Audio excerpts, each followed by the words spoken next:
Assalamualaikum warahmatullahi wabarakatuh. Welcome back again with me, Bidahil Matul Aliyah. In the lexical grammar, in the 5T meeting. Here I will be make the resume the material about method or activities in effective teaching lexical grammar. The the first is total physical response or TPR. Apa sih itu TPR? TPR itu is a language teaching method built around the coordination of speech and action. Jadi TPR itu menggabungkan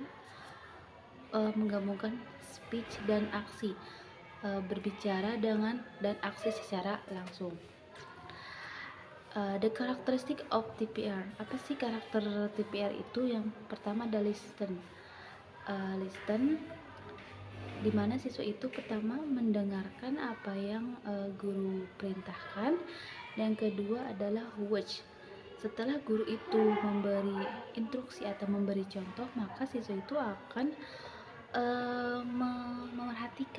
memerhatikan murid tersebut. Yang ketiga itu imitate, dimana siswa itu mempraktekkan atau meniru apa yang guru contohkan.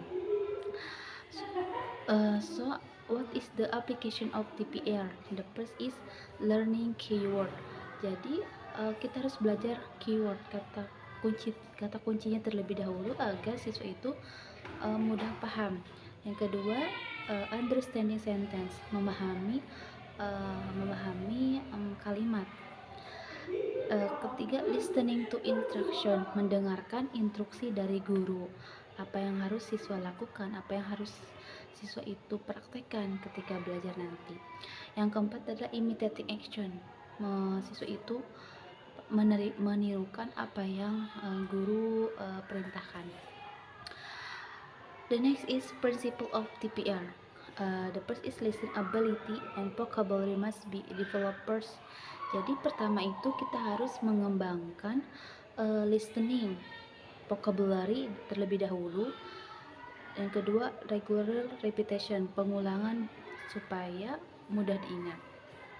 Yang ketiga, action verb are the core of TPR. Jadi kosakata secara langsung itu termasuk dari TPR.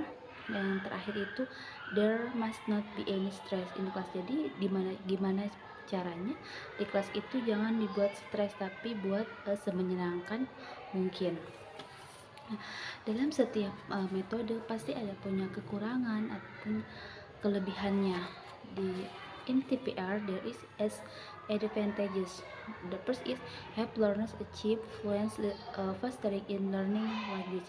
Jadi TPR itu bisa membuat siswa itu fasih. Kenapa? Karena secara langsung. Yang kedua, it can facilitate learning with the meaning in real context, bisa membuat memahami dalam situasi yang nyata. Kemudian it is good tool with vocabulary, it's benefit the struggle student, it is fun, easy and memorable. Jadi membuat happy, mudah dan aktif. Dan yang terakhir, disadvantages students are not generally given the opportunity to express their own thought in a creative way. Jadi metode ini tuh tidak bisa membuat siswa itu menjadi punya gagasan atau punya pikiran yang kreatif, karena belajarnya itu kalau TPR secara langsung, speech and action. Nah, it can be a challenge for say student. Nah, ini juga bisa menjadi tantangan jika kita pakai metode TPR untuk apa? Untuk bagi siswa yang punya sifatnya pemalu atau introvert. Dan yang terakhir, it is not very creative method.